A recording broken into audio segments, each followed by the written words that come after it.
روز موسیٰ علیہ السلام نے کھڑے ہو کر بنی اسرائیل میں خطبہ دیا تو آپ سے پوچھا گیا کہ لوگوں میں سب سے زیادہ صاحب علم کون ہے؟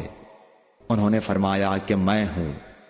اس وجہ سے اللہ کا غصہ ان پر ہوا کہ انہوں نے علم کو خدا کے حوالے کیوں نہ کر دیا۔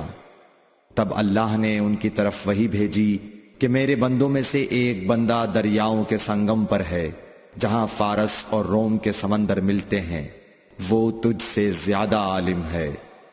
موسیٰ علیہ السلام نے کہا کہ اے پروردگار، میری ان سے ملاقات کیسے ہو؟ حکم ہوا کہ ایک مچھلی زنبیل میں رکھ لو، پھر جہاں تم اس مچھلی کو گم کر دو گے تو وہ بندہ تمہیں وہیں ملے گا۔ تب موسیٰ علیہ السلام چلے اور ساتھ اپنے خادم یوشع بن نون کو لے لیا، اور انہوں نے زنبیل میں مچھلی رکھ لی۔ جب ایک پتھر کے پاس پہنچے، دونوں اپنے سر اس پر رکھ کر سو گئے، اور مچھلی زنبیل سے نکل کر دریا میں اپنی راہ بناتی چلی گئی۔ اور یہ بات موسیٰ علیہ السلام اور ان کے ساتھی کے لیے بے حد تعجب کی تھی۔ پھر دونوں باقی رات اور دن میں جتنا وقت باقی تھا چلتے رہے۔ جب صبح ہوئی، موسیٰ علیہ السلام نے خادم سے کہا، ہمارا ناشتہ لاؤ، اس سفر میں ہم نے کافی تکلیف اٹھائی ہے۔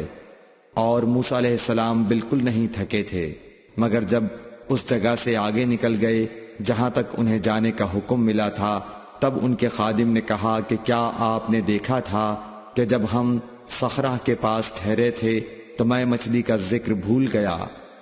بقول بعض صخرہ کے نیچے آب حیات تھا، وہ اس مچھلی پر پڑا اور وہ زندہ ہو کر بقدرت الہی دریا میں چل دی۔ یہ سن کر موسیٰ علیہ السلام بولے کہ یہ ہی وہ جگہ ہے جس کی ہمیں تلاش تھی، تو وہ پچھلے پاؤں واپس ہو گئے۔ جب پتھر تک پہنچے تو دیکھا کہ ایک شخص کپڑا اوڑھے ہوئے موجود ہے۔ موسیٰ علیہ السلام نے انہیں سلام کیا۔ خضر نے کہا کہ تمہاری سرزمین میں سلام کہاں؟ پھر موسیٰ علیہ السلام نے کہا کہ میں موسیٰ ہوں۔ خضر بولے کہ بنی اسرائیل کے موسیٰ؟ انہوں نے جواب دیا ہاں۔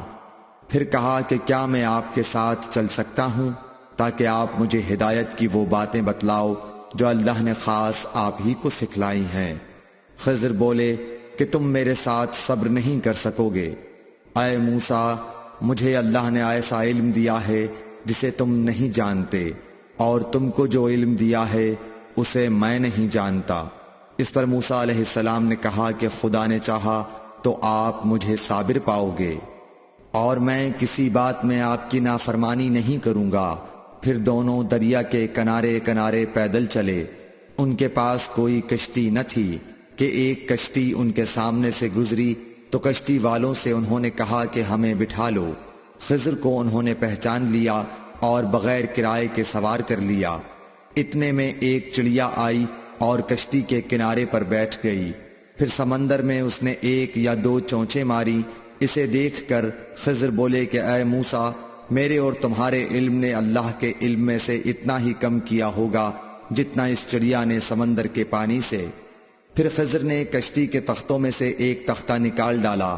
موسیٰ علیہ السلام نے کہا کہ ان لوگوں نے تو ہمیں کرایہ لیے بغیر مفت میں سوار کیا، اور آپ نے ان کی کشتی کی لکڑی اکھاڑ ڈالی تاکہ یہ ڈوب جائیں۔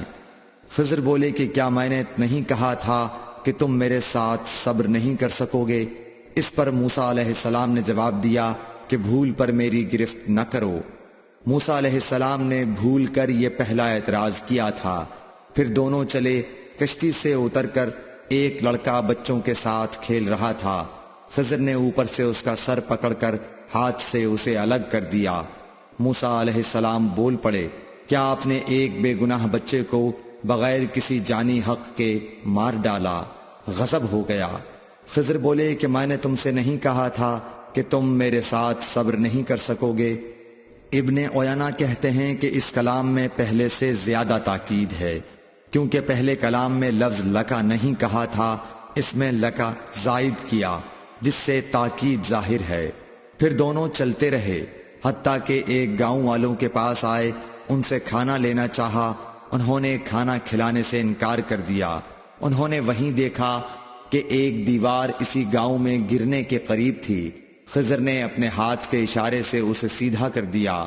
موسیٰ علیہ السلام بول اٹھے، کہ اگر آپ چاہتے تو گاؤں والوں سے اس کام کی مزدوری لے سکتے تھے۔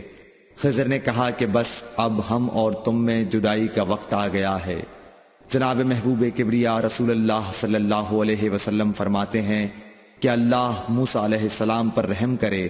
ہماری تمنا تھی کہ موسیٰ علیہ السلام کچھ دیر اور صبر کرتے تو مزید واقعات ان دونوں کے بیان کیے جاتے اور ہمارے سامنے روشنی میں آتے، مگر حضرت موسیٰ علیہ السلام کی عجلت نے اس علم لدنی کے سلسلے کو جلد ہی منقطع کرا دیا۔ صحیح بخاری حدیث نمبر 122۔